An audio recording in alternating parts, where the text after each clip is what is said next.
A quiet heaviness clung to the house that morning, as if the walls themselves sensed the storm gathering beneath the surface. The air felt still, thick, waiting for something to break. And then, with a trembling breath, Lena stepped into the living room and shattered the silence with 6 fragile words. "Mom, Dad, the bus driver did it again." The sentence drifted into the space like a ghost, small yet devastating. Maria froze, her hand tightening around the dish towel she'd been holding. David looked up slowly, the expression on his face collapsing into confusion and disbelief. For a long heartbeat, no one in the room moved. Lena stood there clutching the straps of her backpack, her feet shifting anxiously. The morning light spilled across her face, revealing the fear she had tried so hard to hide. David took a measured breath, forcing calm into a voice that trembled beneath the surface. "Come here, sweetheart," he said softly. "Sit down. Tell us what you mean." Lena hesitated before taking a step forward, her small shoulders tense. The peaceful morning dissolved into something darker, heavier, and far more terrifying as she prepared to speak.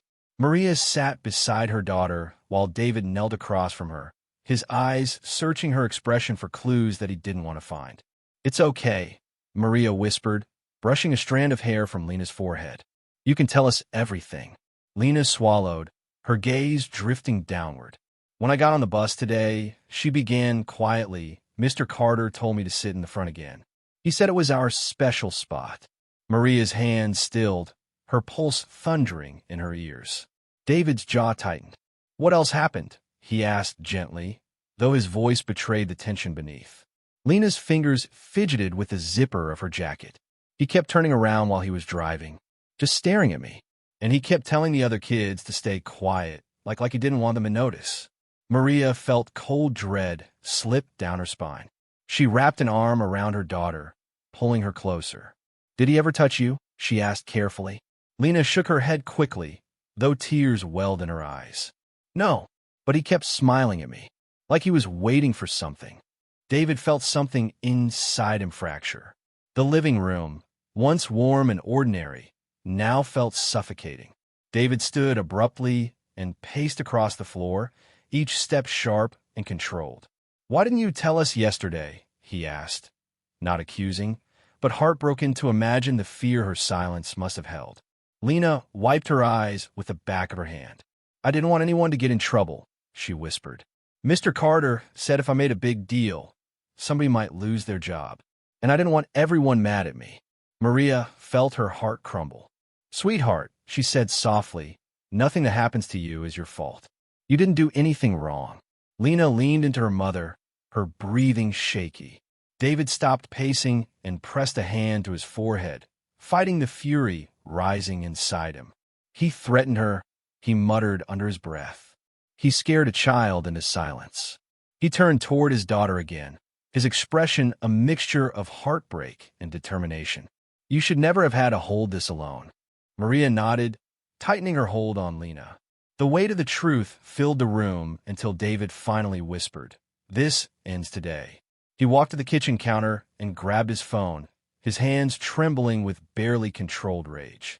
Without looking away from Lena, he held the device tightly, as if grounding himself before making the call. "Maria," he said, voice low and resolute, "we can't wait another hour." His wife nodded without hesitation. David drew in a deep breath and dialed the emergency number. Every ring echoed through the silent room like distant thunder. While he waited for the dispatcher, he knelt beside Lena again, his voice softer now, but lined with unshakable conviction. "You were brave to tell us," he said. "You did the right thing. You're safe now, okay?" Lena sniffed and nodded but kept her gaze lowered. When the dispatcher answered, David straightened his shoulders. "My name is David Reed," he said firmly. "I need to report disturbing behavior from a school bus driver toward my 9-year-old daughter. We need assistance immediately." As he spoke, Maria held Lena close, whispering reassurance despite her own trembling hands. The world seemed to narrow around them, just a family clinging to each other, waiting for help. The dispatcher's questions came calmly, but each one forced David to relive the details Lena had shared. His voice remained steady, though cracks of emotion bled through with each answer. Meanwhile, Maria kept smoothing her daughter's hair, her voice soft and steady. "You're safe," she murmured. "You're safe now." Lena finally looked up at her mother, her eyes wide and still wet. "Will he be angry?" she asked in a whisper barely louder than breath. Maria shook her head. "No, you didn't do anything wrong." David ended the call and exhaled slowly, the weight of the moment settling across his shoulders like lead. "They're sending an officer," he said. "They'll handle this." Lena leaned into her mother again, though her trembling had not yet stopped. Maria pressed her forehead against her daughter's, closing her eyes as she tried to steady her own heartbeat. Outside, the world seemed indifferent. Birds chirped, cars passed, but inside their small living room, everything had changed. A line had been crossed. A truth had finally been spoken. And a family stood united, ready for the battle ahead. The police cruiser pulled up to the curb with a slow, deliberate stop, its lights flashing softly as if hesitant to break the fragile quiet of the neighborhood. David stood by the window, watching the officers step out, two of them, calm, professional, and carrying the gravity of people who had heard stories like this far too many times. Inside the house, Lena sat between her parents on the couch, twisting the sleeve of her sweater nervously. Maria whispered soft encouragement, though her own stomach churned with a storm of anger and fear. When the knock finally sounded, the walls seemed to tighten, as if even the house understood the weight of what would be spoken next. David opened the door, his voice tight but respectful. "Thank you for coming so quickly." The officers stepped inside, their presence filling the quiet room with something steady, something grounding. One of them, a woman with gentle eyes, knelt to Lena's level and introduced herself as Officer Hale. Her voice was steady, warm, and patient. "You're not in any trouble," she assured her. "We just need to understand what happened, so we can help keep you safe." Lena nodded, though her hands trembled. Officer Hale guided Lena through her story gently, asking simple, careful questions that didn't push too hard. Maria watched every expression on her daughter's face, memorizing each flicker of fear, each pause, each breath. David paced behind them, unable to sit still, every instinct urging him to protect Lena from even the memory of what she'd endured. As Lena described how Mr. Carter stared at her, how he made her sit alone in the front, how he silenced the other children, David clenched his jaw so tightly it hurt. Officer Hale took notes calmly, nodding encouragingly whenever Lena hesitated. "You're doing very well," she said softly. "You're very brave." When the questioning ended, Officer Hale looked at the parents. "We'll be filing a report immediately," she said. "We'll also be speaking with the school and the bus company. If this is part of a pattern, we will find out." The other officer stood near the doorway, his face grave. "For now," he added, "Lena should not ride that bus again." Maria pulled her daughter close, whispering, "You won't. Not ever again." Once the officers left, the weight of the conversation lingered in the air, heavy and suffocating. Maria closed the door and leaned against it, taking a shaky breath as if she'd been holding the world on her shoulders. David rubbed his hands over his face and let out a low, exhausted exhale. "I should have known something was wrong," he muttered. "I should have seen it sooner." Maria shook her head firmly. "Don't do that to yourself," she said. Lena hid it because she was scared. He scared her. That's not on us. Lena stood quietly by the couch, unsure if she should sit, speak, or disappear into another room. Maria knelt and held her daughter's cheeks gently. "You are safe," she said again, more insistently this time. "Do you understand? You are safe." Lena nodded, but the uneasiness in her eyes hadn't faded. David walked over, placing a hand on her back. "We're taking you to school today ourselves. We're not letting you out of our sight." For a moment, the three of them stood together, broken, shaken, but united in a way fear could not undo. A few hours later, they arrived at the school, having rehearsed what to say and how to say it. The principal, Mrs. Turner, greeted them with polite confusion at first. But when she noticed the presence of an officer behind them, Officer Hale had arrived moments earlier to follow procedure. Her expression shifted into concern. Maria explained what Lena experienced, her voice tight but steady. Mrs. Turner listened, hands clasped, her expression growing more serious with every detail. When they finished, she sat back and took a slow breath. "I'm so sorry this happened," she said quietly. "I had no idea Mr. Carter behaved this way." David's anger simmered beneath the surface. "You should know," he said. "It's your job to know." Mrs. Turner swallowed, at a loss for words. Officer Hale stepped forward. "We'll need access to the bus camera footage," she said, "and a list of any previous complaints filed against Mr. Carter." Mrs. Turner nodded stiffly. "Of course. I'll get what I can." The tension in the room was thick, stretching across every syllable spoken. Lena stood quietly beside Maria, clutching her hand tightly. When they finally stepped out of the school office, the hallway felt too bright, too normal, almost mocking the weight of what they carried. Children rushed past, laughing, chatting, living in a world where the shadows hadn't yet touched them. Lena watched them with a strange mixture of longing and fear, unsure where she fit anymore. Maria knelt beside her in the hallway. "You don't have to stay today," she said gently. "We could take you home." But Lena shook her head. "I want to try," she whispered. David exchanged a look with Maria, equal parts pride and heartbreak. "Okay," he said softly. "But if anything feels wrong, anything at all, you tell your teacher immediately." Lena nodded.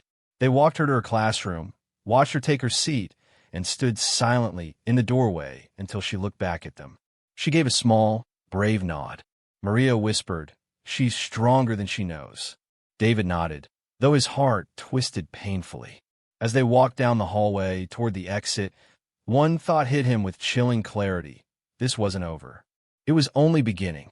Evening crept into the house like a slow-moving fog, dimming the rooms with shadows and questions that none of them were ready to face. After school, Lena had come home quieter than usual.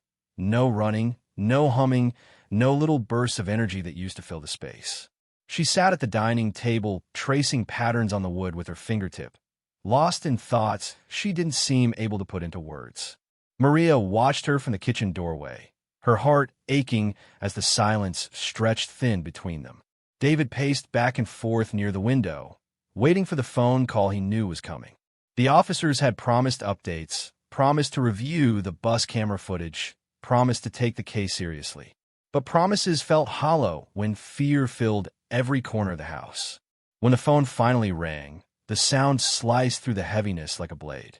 David snatched it up. "This is David." He listened, jaw tightening with every second. Maria stepped closer, searching his expression desperately.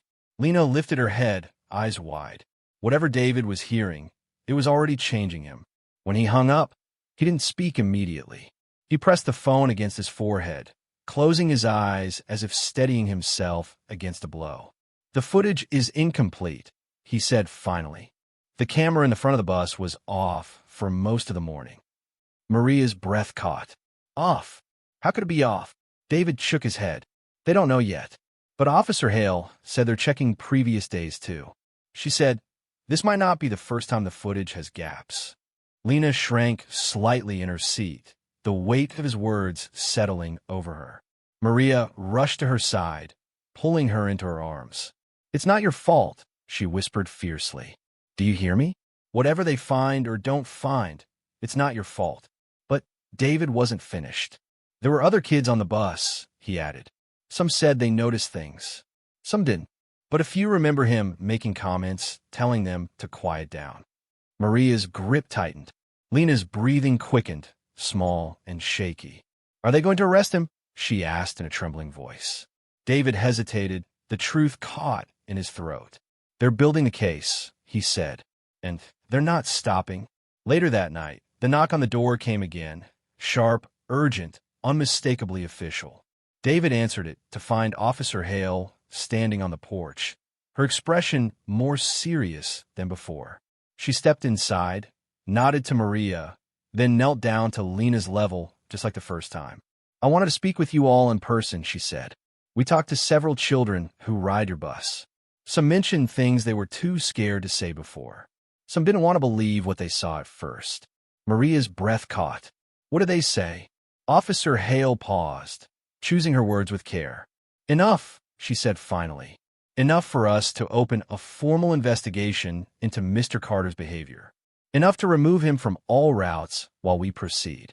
Lena blinked, uncertain whether relief or fear should come first. David exhaled, long and shaky, the tension finally cracking. So he's not driving tomorrow? He asked. Not again? Not ever. Officer Hale shook her head. Not while this is active. And if what we suspect proves true, he won't be driving for a very long time. Maria cupped her hand over her mouth, tears building in her eyes. For a moment, the room felt lighter, still heavy, still wounded, but no longer suffocating. After the officer left, the house settled into a quiet that felt different from the morning silence. This one was softer, gentler, colored with the first hints of safety. Lena curled up on the couch next to her mother while David turned off the living room lights, leaving only the warm lamp glowing near them. Am I really safe now? Lena whispered. Maria wrapped an arm around her. Yes, she said, voice warm and firm. You're safe. And you were brave. Braver than most adults could ever be. David sat on Lena's other side, brushing her hair gently. We're proud of you, he said, for speaking up, for trusting us, for being strong even when everything felt scary. Lena nodded slowly, her body finally beginning to release the tension she'd carried for days. She leaned against her father's shoulder, letting the warmth settle over her. Outside, the streetlights flickered on, casting calm golden light across the windows. The world felt bigger now, still frightening, still uncertain, but filled with courage she didn't know she had. For the first time since the beginning, she took a deep breath without shaking. As the night deepened, the three of them stayed together on the couch, wrapped in a blanket of quiet resilience. David held Maria's hand across Lena's shoulders, grounding them all in a silent promise that whatever came next, they would face it together. Lena looked up at her parents, her small voice breaking the calm. Will I ever have to see him again? She asked. Maria shook her head immediately. No, she said, and if anyone ever makes you uncomfortable again, you come to us right away. There is nothing more important than your safety. Nothing. David leaned down and kissed the top of her head. You changed everything today, he murmured. You helped other kids too, even if you don't realize it yet. Lena blinked up at him, surprised. I did. Yes, he said. Your voice opened the door for the truth. Maria pulled her daughter closer, holding her as if anchoring her to something strong and unbreakable. And in that moment, Lena finally felt it, safety, warmth, and the unshakable certainty that she was not alone. If you want more emotional storytelling like this, don't forget to subscribe.